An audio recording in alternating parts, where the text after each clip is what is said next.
লেখিকা দোলনা Barua তৃষার wrong number মা। শুক্রবার ভোর ৬টা তখন। মোবাইলের রিংটোনটা বেজে উঠতে চোখ বন্ধ করে কানে ফোনটা লাগালাম। ওপাশে মায়া ভরা একটা স্বর বলে উঠল, হ্যালো মহিন। হ্যাঁ মা বলছিলাম। হ্যাঁ মা, বলো। কিছুক্ষণ নীরবতা। বাবা, আজ তো শুক্রবার, আসছিস না বাড়িতে? না মা, যাব না। আবারও নীরবতা। পরের সপ্তাহে আসবি? আচ্ছা, দেখি মা। আচ্ছা, ঘুমা বাবা। ফোন রেখে দিলাম। গভীর ঘুমে তলিয়ে গেলাম। মনে হচ্ছিল স্বপ্ন দেখলাম। আবার ধড়ফড়িয়ে উঠে বসলাম। আমি মহিন ঠিক আছে, কিন্তু আমার মা কোত্থেকে? মা নেই, ৮ বছরের উপর হলো। বিছানায় উঠে বসে মোবাইল চেক করলাম। দেখলাম কারোর সাথে কথা তো বলেছি, কিন্তু একেবারে নতুন নাম্বার। ভাবতে লাগলাম কেউ হয়তো ভুল নাম্বারে ফোন করেছে। হয়তো তার নামও মহিন, আর আমিও মা ডেকে ফেলেছি। মোবাইলটা উপর করে ফেলে আবার ঘুমানোর চেষ্টা করলাম। কিছুক্ষণ অস্বস্তি হলেও আবার ঘুমিয়ে পড়লাম। ঘুম থেকে ওঠার পর ভুলে গেলাম। উঠে ফ্রেশ হয়ে পাউরুটি খেয়ে নিলাম। আজ কাজের বুয়া আসবে না। কালকে ডিম আলুর তরকারি আছে, ওগুলো খেতে হবে। মোবাইল নিয়ে কিছুক্ষণ ফেসবুকে ঘুরলাম, তারপর গেম নিয়ে বসে গেলাম। কখন 2টো বেজে গেল খেয়াল নেই। গেম খেলছিলাম, তখন আবার ফোন এলো। মনে পড়ল সকালে আসা ফোনটার কথা। আমি ফোনটা রিসিভ করে বললাম, হ্যালো। ওপাশ থেকে আবারও মায়া ভরা কণ্ঠটা, হ্যালো মহিন, বাবা খেয়েছিস? আমি থেমে গেলাম। কিছু বলতে গিয়েও যেন পারছিলাম না। অনেক বছর শুনিনি এই টোনে কথা। ওপাশ থেকে আবারও বলছে, হ্যালো মহিন। আমি বললাম, আন্টি আমি জানি না আপনি কে। আমার নাম মহিন, ঠিক আছে, কিন্তু আমি আপনার ছেলে মহিন না। ওপাশ থেকে আবারও নীরবতা। এখনো রেগে আছিস বাবা? এতদিন ধরে ফোন করছিলি না, মোবাইল বন্ধ বলছিল, আজ যখন পেলাম এইভাবে বলছিস? আচ্ছা, আমি তোকে কোনো কিছুতে মানা করব না, তোর যা ইচ্ছে করিস। বাড়ি আয় বাবা, কতদিন দেখি না। আন্টি, আমি আপনার ছেলে মহিন না। আমার মা মারা গিয়েছে ৮ বছর আগে। হয়তো নাম একই, তবে আপনি ভুল নাম্বারে ফোন করেছেন। কিছুক্ষণ চুপ থেকে আবারও আমতা আমতা করে বলল, সকালে যে মা ডাকলি। মোবাইলটা কান থেকে সরিয়ে নিজের গালেই একটা থাপ্পড় দিলাম। আবার কানে লাগিয়ে বললাম, আন্টি। তখন ভোর ৬টা। আমি ঘুমের মধ্যে ছিলাম, তাই বলে ফেলেছি। আমি কি তোর কণ্ঠ চিনব না মহিন? মা ডাকটা কি পরিবর্তন হয় বাবা? বললাম তো, তোর যা ইচ্ছে করিস, একবার বাড়ি আয়। ৮ মাস হয়ে গেছে তোকে দেখি না। আন্টি, বোঝার চেষ্টা করুন, আমি আপনার মহিন নই। ভুল হয়ে গেছে, সকালে ঘুমের ঘোরে মা ডেকে ফেলেছি, আমাকে ক্ষমা করুন। ওদিক থেকে চাপা কান্নার আওয়াজ পাওয়া যাচ্ছে। আমার খারাপ লাগলেও কিছু তো করার নেই, আমি তো ওনার ছেলে না। ফোন রেখে দিলাম। মনে হলো শেষ হলো ব্যাপারটা। বিকালে শিমুর সাথে ডেটে বের হলাম। ভুলে গেলাম। শিমুকে সকালের ঘটনাটা হেসে হেসে জানিয়ে দিলাম। কি কাকতালীয় ব্যাপার হলো। মহিন নামের কাউকে ফোন দিয়েছে, আর আমিও মা ডেকে ফেললাম। শিমু বলল, হয়তো তোমরা হারিয়ে যাওয়া ভাই। এই বলে হাসতে শুরু করলো। এই মেয়েটা হাসলে বাম পাশের একটা গজ দাঁত বের হয়ে আসে, আর আমার বুকটা লাফাতে শুরু করে। তখন ইচ্ছে হয় ওর মাথাটা বুকে চেপে ধরি। শিমুকে হস্টেলে নামিয়ে দিয়ে বাইক নিয়ে আবার রুমে চলে এলাম। তখন অন্য রুমমেট শিহাবও চলে এসেছে। দুজনে মিলে একটা সিনেমা দেখলাম। রাত 10টায় আবারও ফোন এলো। এইবারও নাম্বার না চিনে রিসিভ করে ফেলেছি। হ্যালো বলতেই ওপাশ থেকে বলে, বাবা খেয়েছিস?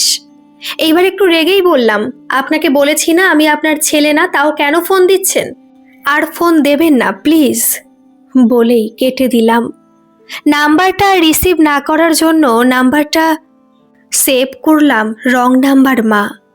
পরের দিনেও ফোন আসতে থাকে। আমি কখনো ফোন ধরি, কখনো ফোন ধরি না। কখনো সুন্দর করে কথা বলি, কখনো চিৎকার করে বলি, আমি আপনার ছেলে না, আমাকে ফোন দেবেন না। 4 দিন এইভাবে চলার পর আমি ফোনটা ধরা বন্ধ করে দিলাম। এইভাবে 1 সপ্তাহ আসে, 15 দিন আসে, 1 মাস আসে, আমি কল ধরি না। প্রতিদিন নিয়ম করে সকাল 8টায় কল দেয়, দুপুর 2টোয় কল দেয়, রাত 10টায় কল দেয়।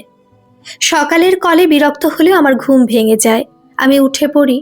অফিসে দুপুরে কলটা এলে আমি বুঝতে পারি দুপুরে খাওয়ার সময় হয়েছে। রাতে কল এলে বুঝতে পারি রাতের 10টা বেজে গিয়েছে। অনেকদিন ফোন ধরলাম না, কিন্তু তারপরও কলটা যেন আমার সাথে কথা বলে। হঠাৎ একদিন ফোন আসে না। সকালে উঠতে আমি লেট হয়ে যাই, অফিসে লেট। দুপুর 2টো কোন দিকে বেজে গেল খেয়াল নেই। আমার খেয়াল হয়নি কল আসেনি। তখন এক কলিগ বলে উঠল, মহিন 3টে বাজে, লাঞ্চ করবে না? আমি তখন রিয়েলাইজ করলাম কল আসেনি। আমি মোবাইল হাতে নিয়ে স্ক্রিনের দিকে তাকিয়ে রইলাম। কাজের ব্যস্ততায় নিজেকে ডুবিয়ে রাখলেও বারবার মোবাইল হাতে নিচ্ছিলাম। ঠিক করলাম রাতে ফোন করলে তখন একবার কথা বলবো, কিন্তু সারাদিন ফোন এলো না। প্রতিদিনের বিরক্তির কল বন্ধ হওয়াতে আমার খুশি হওয়ার কথা ছিল, কিন্তু হলাম না। কি হলো? কল কেন আসছে না? উনি ভালো আছেন তো? ঘুমের ঘোরে মা ডেকে ফেলাতে একজন কি আপন করে না বাবা মহিন ডাকে। সবাই মা নিয়ে ভীষণ ইমোশনাল হয়, মাকে নিয়ে কথা বললে ক্ষেপে যায়। মা দিবস এলে ফেসবুকে টাইমলাইন ভাসিয়ে ফেলে। আমার বিরক্ত লাগে না, কিন্তু তেমন কোনো আগ্রহ জাগে না এইসবে। বাসার পাশে একটা কিন্ডারগার্টেনে আমি পড়তাম। আমাকে স্কুল থেকে নিতে দাদু আসতো। দ্বিতীয় সাময়িক পরীক্ষার প্রথম দিন ছিল। আমি তখন ক্লাস 4-এ। মা আমাকে নিতে এলো। আমার খুশি হওয়ার কথা ছিল, কিন্তু মায়ের রাগী চেহারা, লাল হয়ে যাওয়া চোখ আর একপাশে লাল হয়ে যাওয়া ফোলা দাগ দেখে আমি ভয়ে চুপসে গেলাম। স্কুলের বাইরে রিকশা দাঁড়িয়েছিল। মা আমাকে টেনে রিকশায় বসালো। 2টো বড় ব্যাগ ছিল রিকশায়। আমাদের বাসার সামনে দিয়ে রিকশাটা বেরিয়ে গেল। আমি ঘরের গেটের দিকে তাকিয়েছিলাম যতক্ষণ দেখা যায়। মা কোনো শব্দ করেনি। 15 মিনিট দূরত্বে মায়ের বাপের বাড়ি ছিল। মা রিকশা থেকে নেমে হেঁটে বাসায় ঢুকে গেল। একটু পর ছোট মামা এসে রিকশা ভাড়া দিয়ে আমাকে আর ব্যাগগুলো নিয়ে গেল। আমি নানির চ্যাপ্টা হয়ে যাওয়া খয়েরি রঙের সোফায় বসে রইলাম। মা ভেতরের রুমে বসে আছে। প্রতিদিন স্কুল থেকে ফিরে মা আমাকে খাবার খাওয়ানোর জন্য ছোটাছুটি করত। স্কুল থেকে ফিরে 2 ঘন্টা হয়ে গেছে, আমি সেই স্কুল ড্রেসেই বসে আছি। খিদে লেগেছে।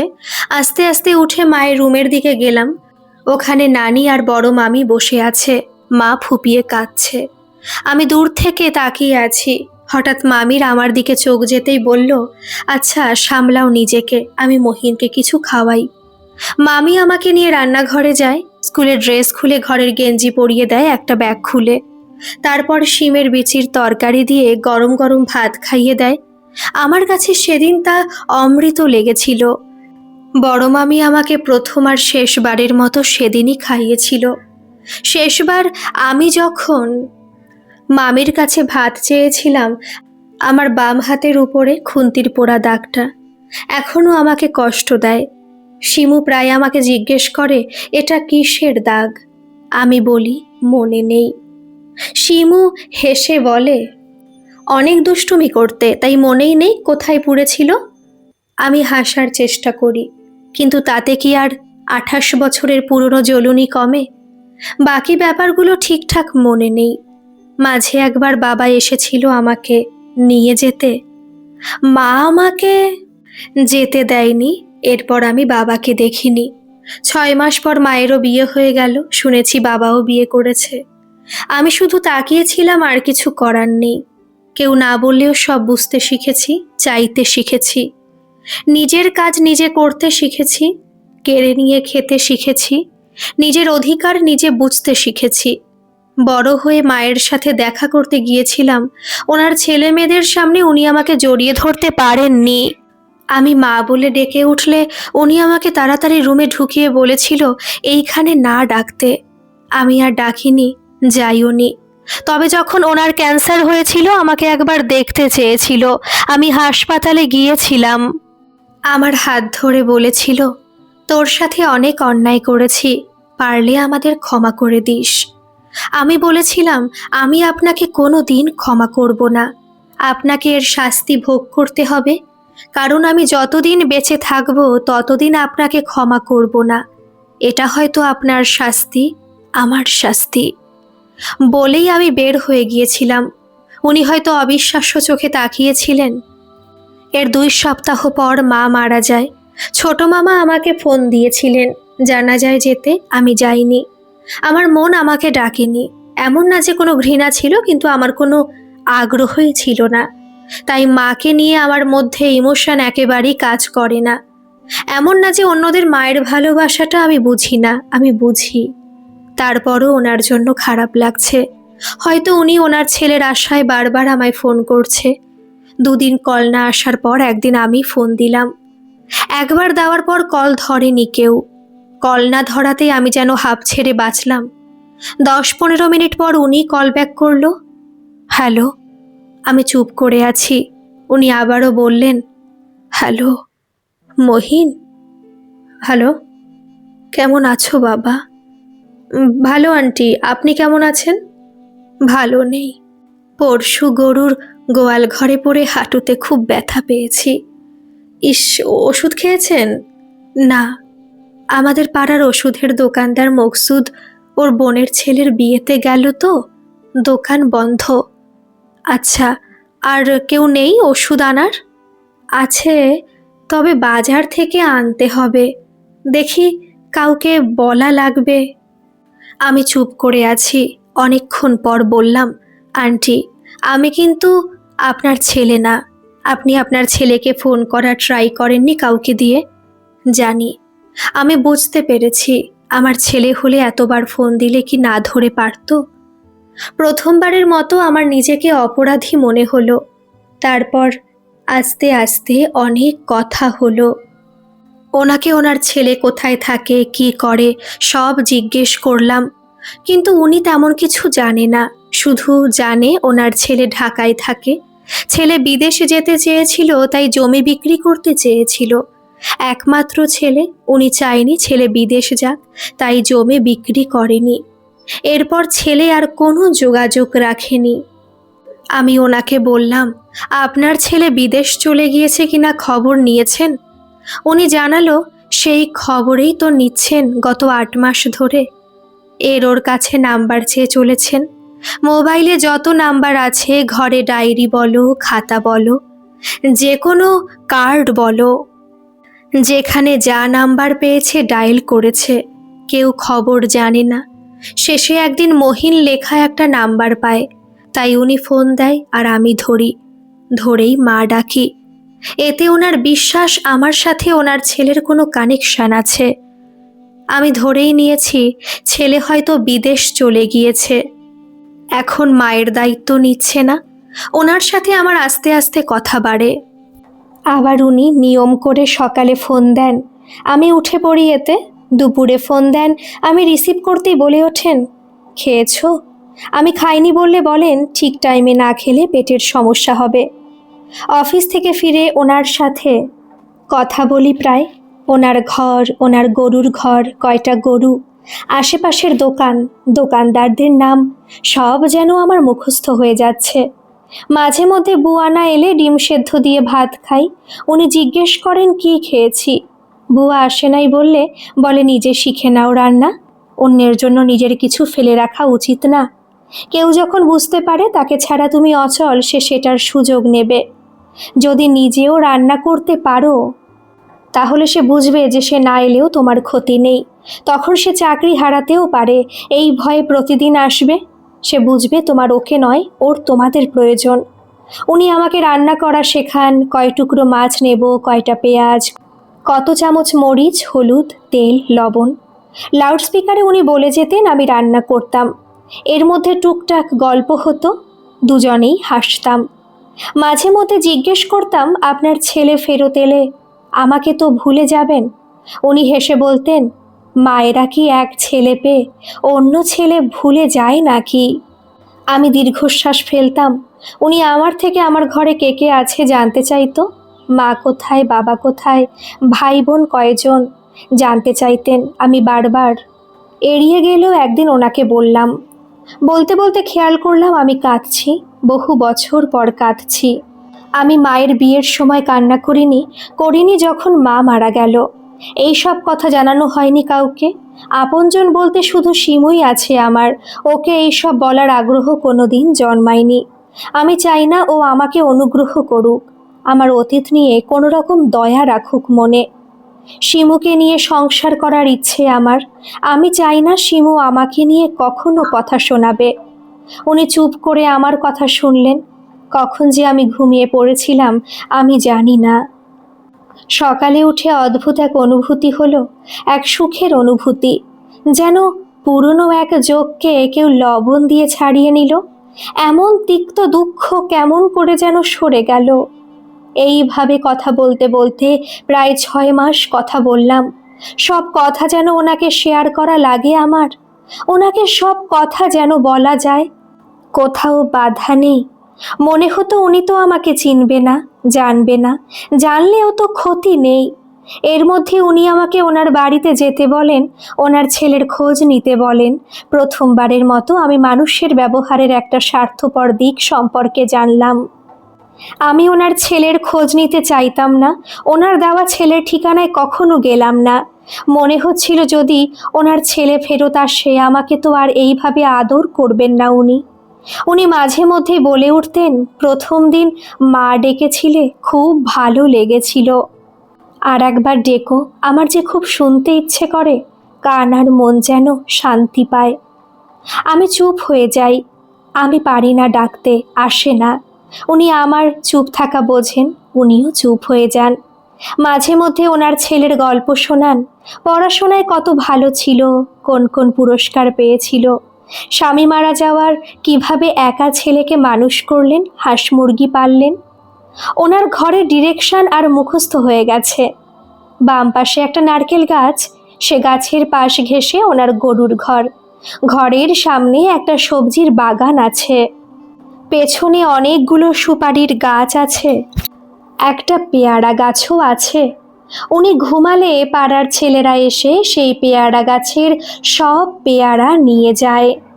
ডান পাশে একটা পুকুর আছে। রাস্তার মোড়ে দুটো মুদির দোকান, একটা ওষুধের দোকান, একটা চায়ের দোকান। সব যেন মুখস্থ হয়ে গেছে। একটা ছোট মেয়ে আসে বিকালে ওনাকে দেখতে, মোয়া খেতে। আমি ঠিক করলাম একদিন আমি যাব। এর মধ্যে হঠাৎ আমি অসুস্থ হয়ে পড়লাম। অফিস থেকে ফেরার পথে ভীষণ বৃষ্টিতে ভিজেছি, মারাত্মক জ্বরে পড়লাম। 2 দিন বাসায় থেকে শিমু আমাকে হাসপাতালে ভর্তি করিয়ে দিল। কি এক ভয়াবহ জ্বর! 5 দিন তো ঘরেই ছিলাম। আমি অদ্ভুত অদ্ভুত সব স্বপ্ন দেখতে লাগলাম। ওনার বর্ণনা অনুযায়ী ঘরটা আমি দেখতে লাগলাম। সেই ঘরে আমি হাঁটছি, ডাকছি, মা, মা, ভাত দাও, তোমার সেই আলু কুচি দিয়ে ডিম ভুনা। আমি দেখি আমার মায়ের চেহারাটা, কিন্তু ডাকটা শুনি ওনার মতো, খুব আদরে, বাবা মহিন। আমি জ্বরের ঘরে ওনাকে অনুভব করতে পারি। আমার মোবাইল কোথায়, আমি কোথায় জানি না, কিন্তু আমার খুব ইচ্ছে হচ্ছিল ওনার সাথে কথা বলি, প্রথমবারের মতো বলি। হ্যাঁ মা, বলো। উনি জিজ্ঞেস করবে, আজ তো শুক্রবার, আসবি না বাবা? আমি বলবো, হ্যাঁ মা, আসবো। আমার জন্য পুকুরের কই মাছ রান্না করো, সাথে পুঁই শাক, অনেক দিন খাই না। নিজে নিজে মনে মনে সাজাতে লাগলাম এইভাবে বলবো। আমার পরিপূর্ণ হুঁশ হলো প্রায় 8 দিন পর। তারপরও আমার সাথে মোবাইল ছিল না। শিমু এলো বিকালে আমাকে দেখতে। মেয়েটা আমার জন্য দিনে রাতে এক করে দিয়েছে। আমি ওর স্পর্শ অনুভব করতে পারতাম। আগে শিমু থাকলেই মনে হতো আমি পরিপূর্ণ, আমার আর কিছুই লাগবে না। কিন্তু আজ আমার মনে হচ্ছে শিমু যেন আধা। উনি যদি এইখানে থাকতো তাহলে যেন সব পরিপূর্ণ হতো। আমার অভিমান হচ্ছিল, উনি কেন এখানে নেই। আমার চিন্তা লাগছিল।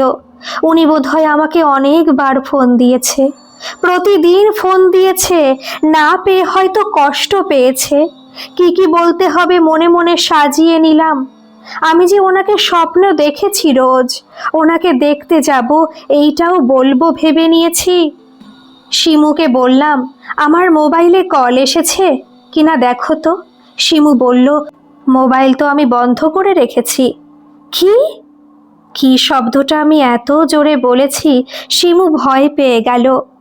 আশেপাশের বেডের মানুষজন ঘুরে তাকালো, যেন শিমু কোনো অপরাধ করেছে। এমনভাবে তাকালাম।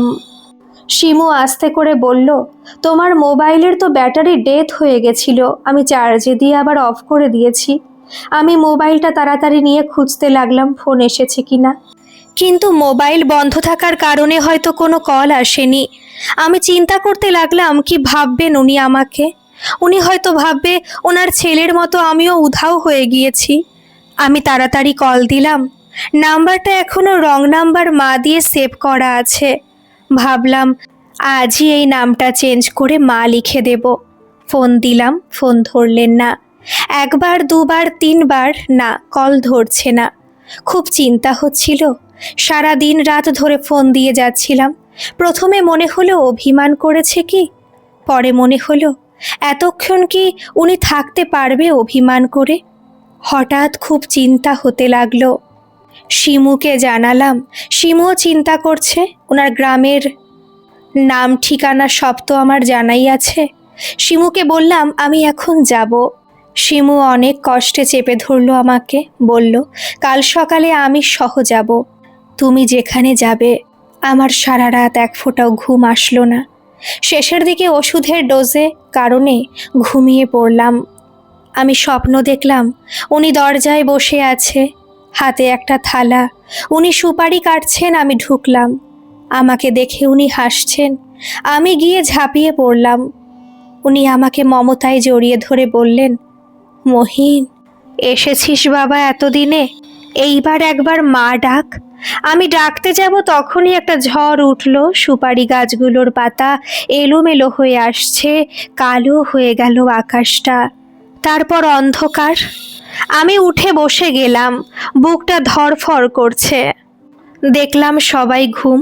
বেডের পাশে রাখা জলের বোতলটা নিয়ে জল পান করলাম। আমার মনে হতে লাগলো ওনাকে আমার কাছে রাখা উচিত। আমি না চাইতেই মা পেয়েছি, আমার ওনাকে হেলায় হারানো উচিত না। কাল গিয়ে ওনাকে নিয়ে আসবো আমার কাছে, যতই মানা করুক। আমাদের অফিস থেকে তো আমার জন্য ঘর বরাদ্দ আছে। কাল শাহিন ভাইকে ফোন দিয়ে বলবো আমার স্টাফ কোয়ার্টার লাগবে। শিমুকেও বিয়ে করে ফেলবো তাড়াতাড়ি। মেয়েটা কয়েক মাস ধরেই বলছে আমার নিজের একটা ঘর হবে, সংসার হবে, অন্য সবার মতো। মা থাকবে, বউ থাকবে, ছোট ছোট বাচ্চা থাকবে। ওনার পাশে যখন বসবো মিষ্টি পানের গন্ধ আমার নাকে লাগবে। কিন্তু এলোমেলো ঝড়টা আমার বুক ভারী করে দিল, কিছুই ভালো লাগছে না। সকালে আমার আবার জ্বর এলো, কিন্তু তাও রেডি হয়ে গেলাম। সকাল 7টায় শিমুকে ফোন দিলাম, 10 মিনিটে আসতে, না হলে একাই চলে যাব। শিমু চোখ ঢলতে ঢলতে কোনো মতে ড্রেস একটা পরে চুলগুলো উঁচু করে বেঁধে চলে এলো। গাড়িতে বসে একটা লিপ বাম লাগালো আর একটা কালো টিপ দিল। ওকে একটু বকা দিলাম, জিন্স কেন পরে এসেছে। ও অবাক হয়ে বলল, আমার যে জিন্স ছাড়া অন্য কিছু নেই তা তুমি জানো না। তাও কেন যেন মনে হলো ওকে আমি মায়ের সাথে পরিচয় করাতে নিয়ে যাচ্ছি। গাড়িতে উঠে ওনার নাম্বারে অনেকবার ফোন দিলাম, ধরছে না। এরপর মোবাইলটা বন্ধ বলছে। প্রায় 6 ঘন্টা জার্নি করে আমি ওনার গ্রামে পৌঁছালাম। স্টেশন থেকে রিক্সা নিলাম। রিক্সাওয়ালা বলল, কোথায় যাবেন? যেন খুব চেনা জায়গা। আমি বললাম, মুন্সি বাড়ি যাব। রিক্সাওয়ালা অবাক চোখে তাকিয়ে আবার রিক্সা টানতে শুরু করলো। টানা বৃষ্টিতে গ্রামের অবস্থা দেখলাম বেশ শোচনীয়। শহরে রাস্তাঘাটে একটু জল উঠলেই আমরা কত হাউথাস করি। গ্রামের অনেক ঘরের অবস্থা খারাপ, চারিদিকে জল। কেউ কেউ নৌকার উপর বসে আছে। মনটা ভারী হচ্ছে। উনি ভালো আছেন তো? মা ভালো আছেন তো? রিক্সা যত এগোচ্ছে আমার মনে হচ্ছে আমার চেনা জায়গা, আমার কত দিনের পরিচিত। সেই মোড়ের দোকান, আশা স্টোর, মকসুদ ফার্মেসি, সবু মোবাইল রিচার্জ। রিক্সাওয়ালা বলল, কার বাড়ি যাবেন? আমি ঘর থেকে বের হলাম, বললাম মহিনদের বাড়িতে, ওর মায়ের কাছে। উনি আবার অবাক হলেন, রিকশায় বসে বললেন, মহিন গেয়েও কেউ হন আপনারা? আমি মাথা নাড়লাম, হ্যাঁ। বলতে বলতে একটা ঘরের সামনে এনে রিকশা দাঁড় করালেন। গ্রামের এবড়ো থেবড়ো রাস্তায় রিকশা চালিয়ে ক্লান্ত উনি কোমর থেকে গামছা খুলে বলল, এতদিন কই আছিলেন? এত ভালো একটা মানুষ এত কষ্ট পেল। আমি রিকশা থেকে নেমে বাড়িটার দিকে তাকালাম। টিনের বেড়া দেওয়া, টিনের দরজার দিকে তাকিয়ে যেন সুখের পরশ অনুভব করছিলাম। আমি রিকশা ভাড়া দিতে দিতে বললাম, আর কষ্ট পাবেন না, সাথে নিয়ে যাব আমি। রিকশাওয়ালা ভাঙতি দেওয়ার জন্য তার কোমর থেকে টাকা বের করতে করতে বলল, এখন আর কিসের কষ্ট? আল্লাহর কাছে গেলে কি আর কোনো কষ্ট থাকে? আমি যেন বুঝতে পারলাম না, বললাম, কি বলছেন? দরজা ঠেলে ভেতরে ঢুকালেন উনি। বললেন, ৮-১০ দিন আগে যে তুফান হয়েছিল তাতে বড় গাছ ভাঙি পড়ছে ঘরের উপর। বেচারি কখন মারা গেছে কেউ কইতে পারে না। অনেক কষ্টে গ্রামের পোলারা বের করে আনছে। আমার কানে যেন আর কোনো কথাই যাচ্ছে না। মাথা ঘুরে উঠল। শিমু এসে আমাকে ধরল। আমি ঘরটার দিকে অপলক তাকিয়ে রইলাম। গাছটা কেটে ফেলা হয়েছে, তবে ছাদের উপর গাছ পড়াটা এখনো কেউ ঠিক করেনি। ওখানেই পড়ে আছে ঘরটা, ভেঙে চুরে কিছু নেই। কতটা আঘাত পেয়েছেন, যন্ত্রণা পেয়েছেন, ভাবতেই আমার বুকটা এইভাবে মুচড়ে যাচ্ছে। আমি দাঁড়ানোর শক্তি পাচ্ছি না। কত আশা করে এসেছিলাম একবার মা ডাকবো, আমি নিঃশ্বাস নিতে পারছি না। রিকশাওয়ালা বলল, আমরা তো ভেবেছিলাম মহিনের মা অনেক আগেই মারা যাইবু, তাও অনেক দিন আছিল। শিমু জিজ্ঞেস করলো, কেন? রিকশাওয়ালা বলল, মহিন তো আছিল একমাত্র পোলা, হের বাপ আছিল স্কুল মাস্টার। মহিনরে ভালা পড়াশোনা করাইছে। মহিনের বাপ মারা যাওয়ার পর মহিনের মাই পালছে। তয় পোলার বন্ধু বান্ধবের তালে পড়ে শখ হইল বিদেশ যাবে, জায়গা জমি বেচবো। ওর মায় দিল না। মহিন সস্তায় সমুদ্র দিয়ে পার হয়ে মালয়েশিয়া যাচ্ছিল। এরপর ওর কি হইল কেউ জানে না।